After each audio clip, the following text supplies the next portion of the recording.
लेकिन विवेक मनुष्य का कमजोर जब हो जाता है, जब मनुष्य मन का गुलाम हो जाता है, तो बुद्धि भी उसके अंगत हो जाती है।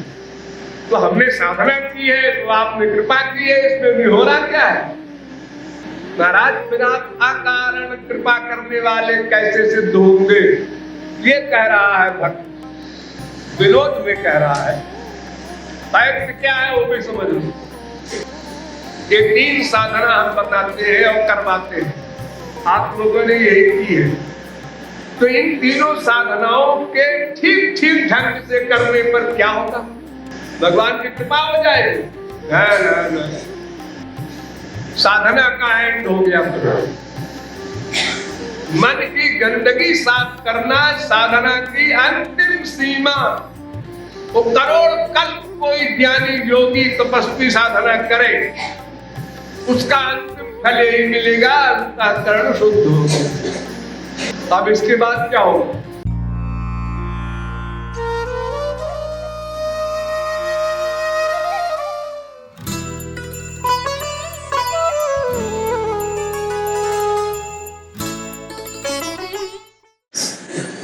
बिन हेतु कृपाल कहाते हो, पुनि क्यों साधन करवाते हो।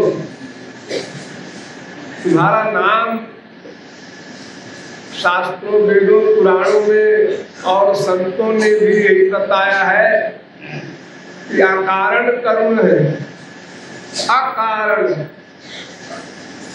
सकारण करुण को हम लोग भी है संसार में।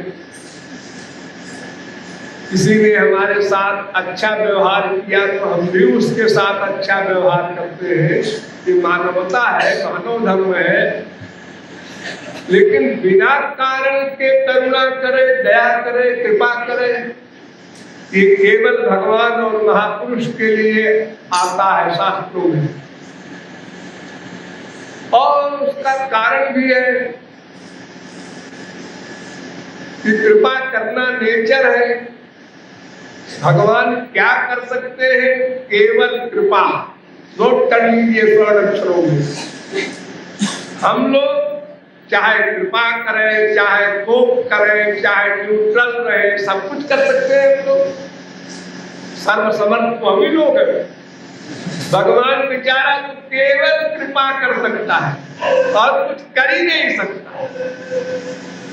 बड़े गुस्से में आए, सुदर्शन चक्र उठाया या गदा उठाई या धनुष बाण उठाया, मार दिया।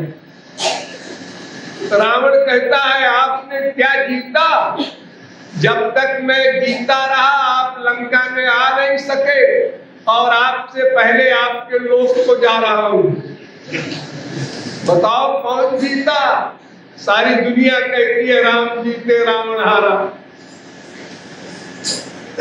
यानी उनका क्रोधोपिते अनुग्रह एवं सम्मतः। नागपत्नियों ने कहा कि महाराज आपका क्रोध भी विचित्र है, उसमें भी कृपा भरी हुई है। तो भगवान तो केवल कृपा करते हैं, महापुरुष केवल कृपा करता है। क्यों? इसलिए कि उनको कुछ पाना शेष नहीं। वे कृतकृत्य है, कृतार्थ है, परिपूर्ण है। आनंद ज्ञान सत्ता तीनों से ओतप्रोत है। किसी में कुछ कमी हो तब तो कारण आवे, या तो कुछ न करे। महाप्रलय में कुछ नहीं करते, अब अगर कुछ किया तो बस कृपा ही करेंगे। कुछ नहीं किया तो महाप्रलय हुआ तो नहीं रहा गया। ये जीव बेचारे पेंडिंग में पड़े हैं, इनको बाहर करके इनका कल्याण करना चाहिए। अब बस कृपा शुरू हो गई, संसार बना, वेद प्रकट किए गए, संतों को भेजा, स्वयं अवतार ले लेकर आए। अनंत कोट सरस्वती बृहस्पति उनकी कृपा को नहीं नाप सकते, इतनी कृपाएं उन्होंने की हम लोगों के साथ। तो हम लोग बेखबर है, अकारण कृपालु को भूले बैठे, और जो सकारण कृपालु है, माँ बाप बेटा स्त्री पति, इनका बड़ा ख्याल है। कुछ लोग आज भी चले गए यहाँ से। हमने कहा आज जा रहे हो? अरे आज तो विशेष रस बरसेगा। वो बात ये है कि हमारी बीवी, बात ये है कि हमारी मम्मी, बात ये है कि हमारे बेटी, बहाना लगा दिया। भी हो अगर तो क्या होता है एक दिन में? अरे अभी किसी को 104-5 बुखार हो जाए तो सब प्लान धरा रह जाए, लेट जाए खाट पर। लेकिन विवेक मनुष्य का कमजोर जब हो जाता है, जब मनुष्य मन का गुलाम हो जाता है, तो बुद्धि भी उसके अंगत हो जाती है। तो भगवान या महापुरुष कृपा ही करते हैं, ये कोई कमाल नहीं है। इसलिए कि उनको कुछ पाना नहीं है, तो और करें तो क्या करें? या तो कुछ न करें, बोर बैठे रहे, और अगर कुछ करेंगे तो कृपा ही करेंगे। तो कह रहा है कि महाराज आप अकारण कृपालु हैं, तो साधन क्यों करवाते हैं? वेद में ऐसा करो, ऐसा करो, शास्त्रों में ऐसा करो, ऐसा करो, अर्जुन मेरी शरण में आओ, तुम ऐसा करो, तुम ऐसा करो, हर एक को उपदेश दिया। साधना क्यों करवाते हो? और अगर साधना से कृपा किया तो सकारण कृपा हो गई, तो मूल्य हो गया।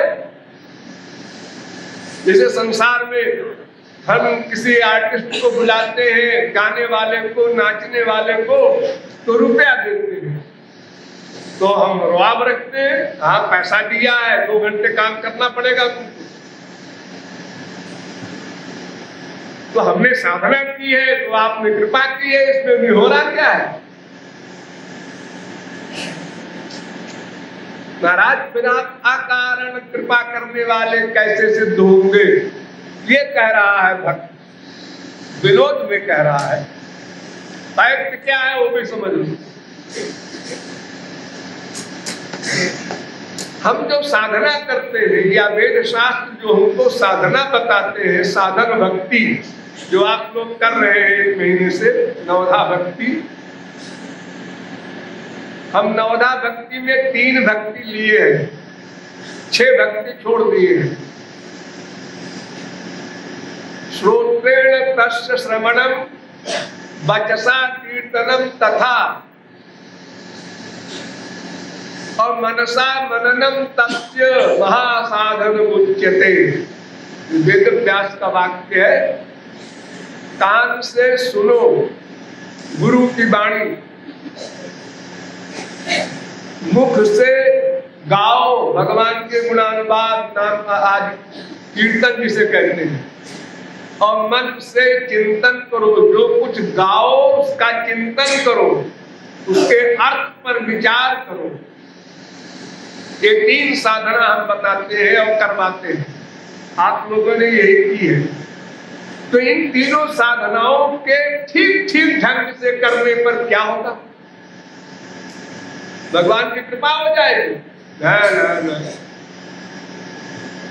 क्यों? अरे ये जो कुछ साधना तुम करते हो, ये तो माइक है। तुम्हारा मन माइक, तुम्हारा ध्यान माइक, और तुम्हारी वाणी की क्या गिनती, और कान की क्या गिनती? ये तो इंद्रियां है। जिस मन से तुम चिंतन करते हो, भगवान का ध्यान करते हो, वो ध्यान क्या है?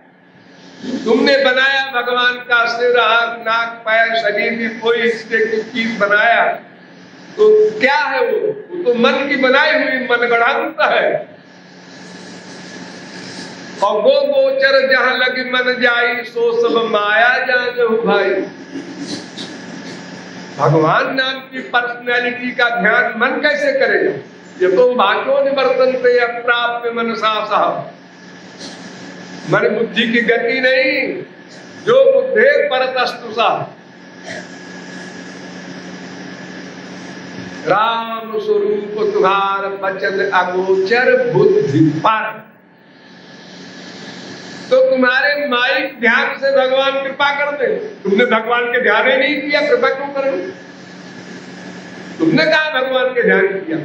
तुमने तो मनगढ़ंत भगवान का ध्यान किया, असली भगवान का ध्यान तुम कर ही नहीं सकते।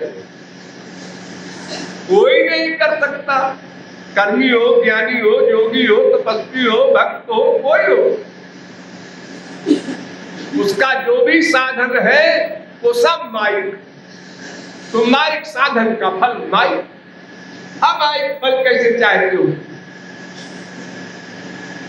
फिर भगवान की कृपा कैसे हो जाती है? भगवान की कृपा साधन से नहीं होती, साधन से तुम्हारा अंतःकरण शुद्ध हो जाता है। ध्यान दो, अंतःकरण निर्मल हो जाता है, या यूं कह दो न्यूट्रल हो जाता है। न संसार से संबंध रहा, न भगवान से रहा। किस पोजीशन में चला गया मन, उसी को कहते हैं निर्मल। मन निकल गया, संसार संबंधी राग द्वेष अभिनिवेश आदि पंचक्लेश के मल निकल गए, तो मन निर्मल हो गया, साधना का एंड हो गया। मन की गंदगी साफ करना साधना की अंतिम सीमा। वो करोड़ कल्प कोई ज्ञानी योगी तपस्वी साधना करे, उसका अंतिम फल यही मिलेगा, अंतःकरण शुद्ध होगा। अब इसके बाद क्या होगा? शुद्ध अंतःकरण लिए बैठे रहो, भगवान का आनंद कहाँ मिलेगा? भगवत दर्शन कैसे मिलेगा? भगवत सेवा कैसे मिलेगी? ये जो असली तुम्हारा लक्ष्य है ये तो हल होगा नहीं। तो जब अंतःकरण शुद्ध होता है तो पहले विद्या माया अविद्या माया को नष्ट करती है, यानी सत्व गुण से रजोगुण तमोगुण नष्ट होता है। तब भगवान की स्वरूप शक्ति अंतःकरण में आ जाती है। देखिए कृपा शुरू हो गई। भगवान अपनी स्वरूप शक्ति प्रदान करते हैं सत्व गुणी वृत्ति में। तो वो सत्व गुणी वृत्ति यानी विद्या माया में जब गुप्त रूप से स्वरूप शक्ति आई तो उस स्वरूप शक्ति ने विद्या माया को समाप्त कर दिया, यानी सत्व गुण भी गया। अब वास्तव में मन निर्मल हुआ स्वरूप शक्ति के कारण, क्योंकि मल जो है वो माया का विकार है, और माया का विकार तभी जाएगा जब भगवान की पावर मिलेगी। तो स्वरूप शक्ति से विद्या माया नष्ट हुई तो सत्वगुण भी नष्ट हुआ, तब मन दिव्य बन गया। ये भगवत कृपा से हुआ सब कुछ। अब इस क्षण के बाद आपने जो भगवान का ध्यान किया वो वास्तविक ध्यान है। फिर ध्यान करने की आपको आवश्यकता नहीं पड़ेगी। इसके बाद फिर ध्यान होगा। आप चेष्टा करेंगे किसी क्षण में कि ना हो तो वो नहीं चलेगा। एक बार नारद जी गए ब्रज में, तो एक गोपी योगियों के आसन से यमुना के किनारे बैठी आंख बंद किए थी। नारद जी ने प्रणाम किया और सोचा ऐसे कृष्ण का ध्यान कर रही है, देखो कितनी भाग्यशाली है, यहाँ की गृहस्थी स्त्रियां भी। थोड़ी देर में जब उसने आंख खोला तो नारद जी ने पूछा, माता जी आप किसका ध्यान कर रही थी? कौन इष्ट देव है आपका? तो श्री कृष्ण का ध्यान कर रही थी। अरे उसका नाम मत लो, मैं उसको निकालने का ध्यान कर रही थी। थोड़ी देर को वो निकल जाए हमारी खोपड़ी से तो अपनी गृहस्थी संभाल लूं। निकलता ही नहीं है, इतनी देर से मैं प्रयत्न कर रही हूँ। वो ऐसा है जैसे लाह होती है, खूब पिघला दो, 100 पर्द के कपड़े में छान लो, फिर उसमें कोई कलर मिला दो, तो न रंग लाह से अलग हो सकता है, न लाह रंग से अलग हो सकती है। दोनों सदा को एक हो जाते हैं। मटीरियल पदार्थ बता रहा हूं। तो फिर उसके बाद यानी जो स्वरूप शक्ति मिल गई, दिव्य शक्ति, तो वही भगवत प्रेम मिल गया। गुरु कृपा वही है स्वरूप शक्ति का प्रदान करना। तो ये हरि गुरु कृपा जो हुई, स्वरूप शक्ति मिली, ये साधना से नहीं मिली। साधना से तो केवल आपका अंतःकरण शुद्ध हुआ, फिर कृपा से वो दिव्य शक्ति मिली।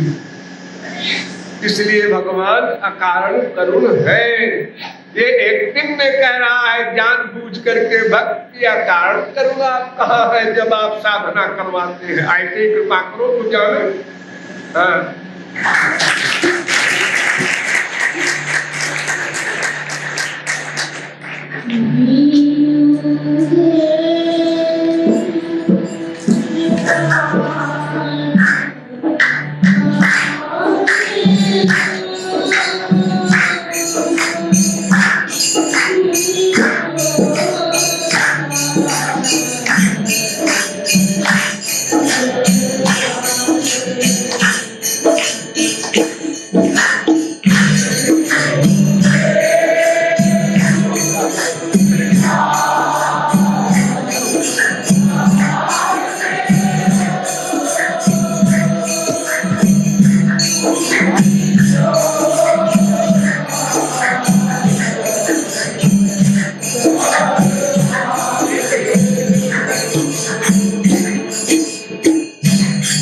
Thank you.